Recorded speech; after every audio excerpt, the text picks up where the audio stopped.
France fait également le choix de ne pas renoncer aux investissements solidaires. Et là où certains partenaires historiques ont fermé leur agence de coopération, au cours des 2 dernières années, nous avons doublé notre portefeuille de projets, notamment à travers l'action de l'AFD. Cet engagement se manifeste en particulier en appui aux efforts remarquables engagés par les autorités mauritaniennes pour accueillir plus de 300 000 réfugiés à l'est de la Mauritanie. Et je veux ici vous dire combien je sais ce que cela représente pour votre pays, et là aussi saluer votre sens des responsabilités. Le message est simple. Face aux déséquilibres globaux et régionaux, la Mauritanie n'est pas seule, et la France continuera de répondre présent par ses entreprises, par ses financements, par ses outils de développement, et c'est aussi dans cet esprit que s'inscrit le forum d'affaires que vous ouvrirez dans les prochains jours. Enfin, Monsieur le Président, votre déplacement à Brest autour de la problématique de l'économie bleue et de la sécurité maritime, et dans quelques semaines, notre rendez-vous à Nairobi pour le sommet Africa Forward illustre aussi une ambition plus large. Refonder en profondeur la relation entre nos 2 pays, entre la France et le continent africain. Une relation tournée vers l'investissement, l'innovation, la jeunesse, les sociétés civiles. Une relation qui assume pleinement d'être politique, économique et stratégique. Nous avons une responsabilité historique qui est celle justement de ne pas subir les recompositions du monde, mais d'y prendre toute notre part.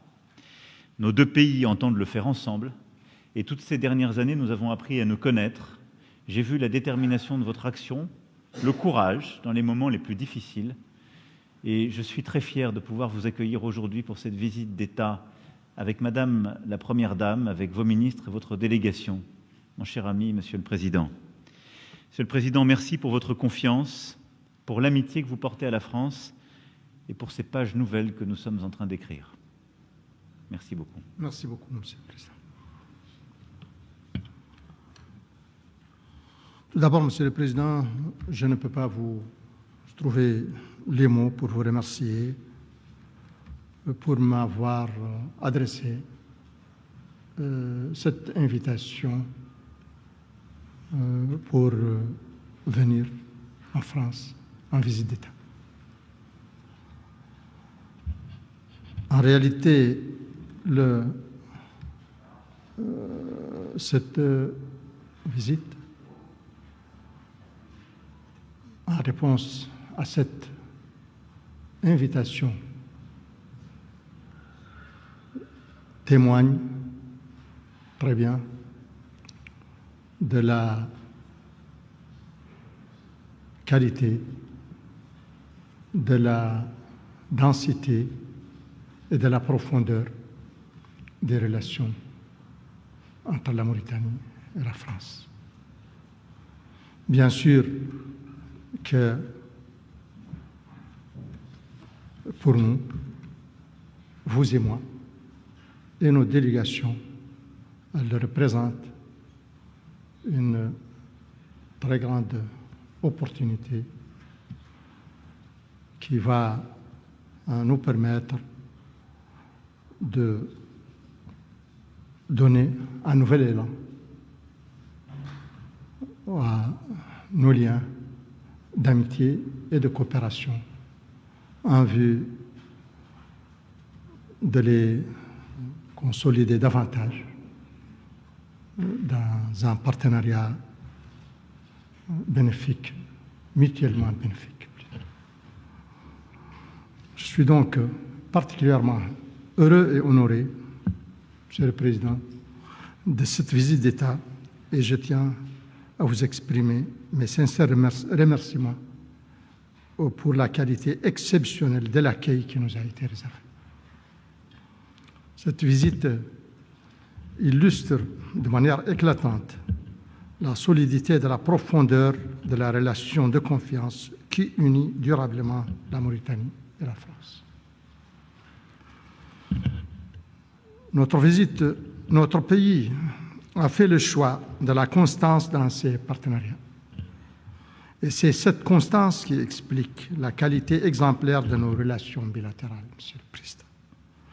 aujourd'hui plus que jamais précieuse dans un contexte international marqué par l'incertitude. Monsieur le Président,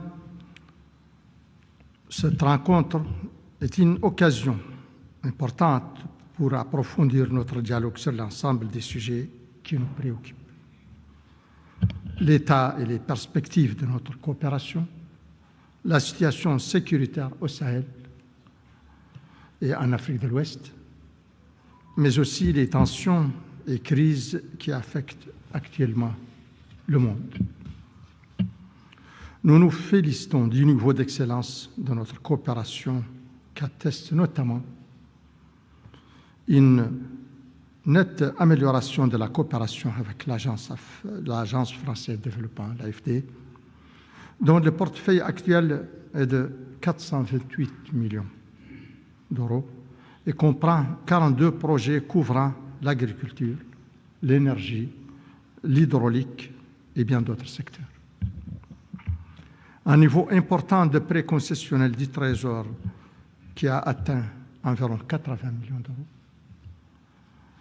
Des garanties de Proparco de 40 millions en faveur de 3 banques mauritaniennes privées. Tout comme nous avons apprécié l'organisation en novembre dernier du Forum économique franco-mauritanien en la présence du ministre français du Commerce. Monsieur le Président, notre pays regorge de projets prometteurs, notamment grâce à nos ressources en gaz et dans les mines, les nouvelles technologies. Et nous avons un potentiel important de secteurs qui ont atteint leur maturité. Je pense particulièrement à l'agriculture, à l'élevage. Et notre politique économique va dans le sens de la diversification.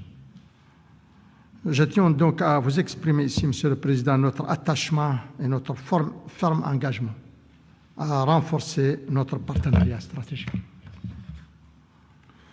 Nous comptons à cet effet sur la France, sur son expertise, sur son leadership international et sur son poids au sein de l'Union européenne pour nous permettre d'avancer encore plus rapidement. Nous comptons bien sûr sur le dynamisme du secteur privé français et sur la constance du soutien et l'appui que la France n'a cessé d'apporter à notre pays. Nous proposons à cet égard de consolider notre cadre de coopération à travers un mécanisme institutionnel spécifique et adapté afin d'assurer une impulsion continue et une évaluation régulière de nos actions communes. Monsieur le Président, la question sécuritaire au Sahel demeure une priorité majeure. La Mauritanie a fait le choix d'une approche globale combinant prévention, présence de l'État et dialogue, ce qui nous a permis de préserver une stabilité relative dans un environnement pourtant très fragile. Nous sommes naturellement disposés à poursuivre et à renforcer notre coopération avec la France, qui a toujours été un partenaire engagé dans la région, parfois au prix de lourds sacrifices. Malheureusement, au regard des données factuelles, du terrain et des dynamismes actuellement en œuvre au Sahel central, la perspective d'un enlisement de la situation, voire son expansion géographique, ne peut être exclue. Les conséquences dans une telle perspective seraient catastrophiques pour l'ensemble de la région et affecteraient significativement les schémas migratoires mondiaux. L'immigration irrégulière constitue au Sahel et particulièrement en Mauritanie un défi majeur auquel nous faisons face avec l'appui de l'Union européenne dans un esprit de responsabilité collective.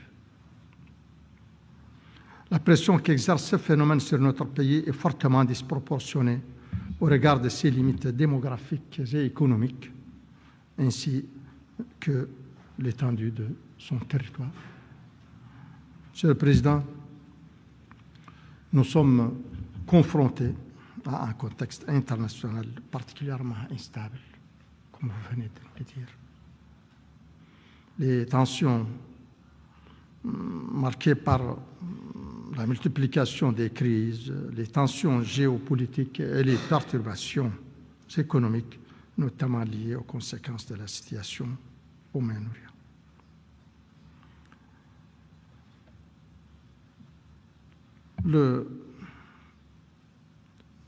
Cette rencontre va nous permettre certainement d'en parler davantage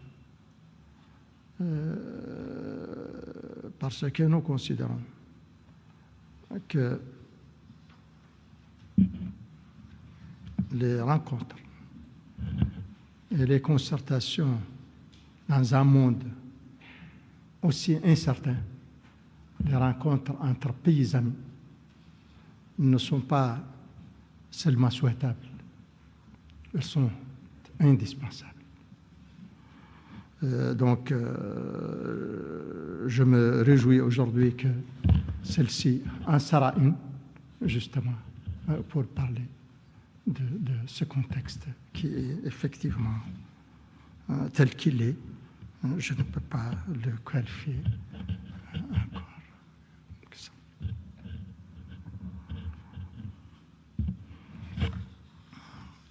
Donc, face à tous ces défis, Monsieur le Président, la Mauritanie, aux défis de toutes les façons résultant de la crise dont nous avons vécu déjà quelques semaines, mais dont les effets nous touchent déjà de plein fouet. Face à tout cela, en ce qui nous concerne, nous avons pris des mesures pour protéger nos populations les plus vulnérables et préserver notre stabilité économique. Toutefois, ces efforts nécessitent un soutien renforcé de nos partenaires, en particulier la France, mais également de l'Union européenne et des institutions financières internationales, afin de mobiliser, lorsque cela est nécessaire, des réponses exceptionnelles à des situations exceptionnelles. Au-delà de l'urgence, nous pensons qu'une réflexion de fond doit être engagée sur les conséquences durables de ces crises, qui redéfinissent les équilibres mondiaux et appellent des réponses concertées et responsables. Monsieur le Président, vous le savez bien, nous ne sommes encore qu'au début. C'est vrai que des crises concernant les approvisionnements en hydrocarbures déjà nous affectent tous. Mais le problème est que cela ne peut pas s'arrêter seulement quand nous pensons que ce n'est qu'un maillon de la chaîne. Et les impacts et les résultats, justement, de tout cela vont venir. Et espérons pour nous tous, et d'ailleurs pour tout le reste du monde, que cela soit tenable seulement.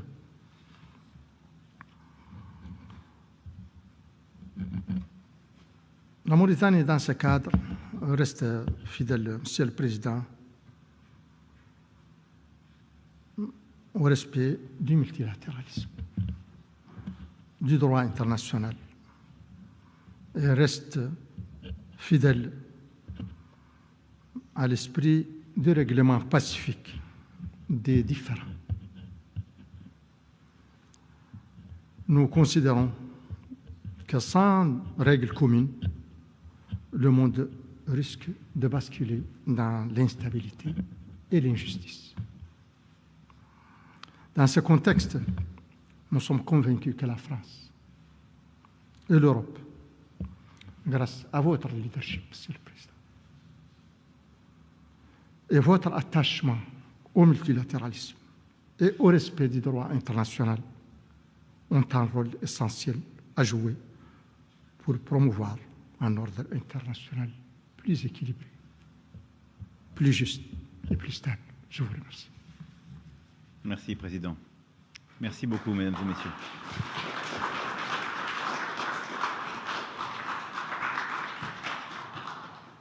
Merci beaucoup.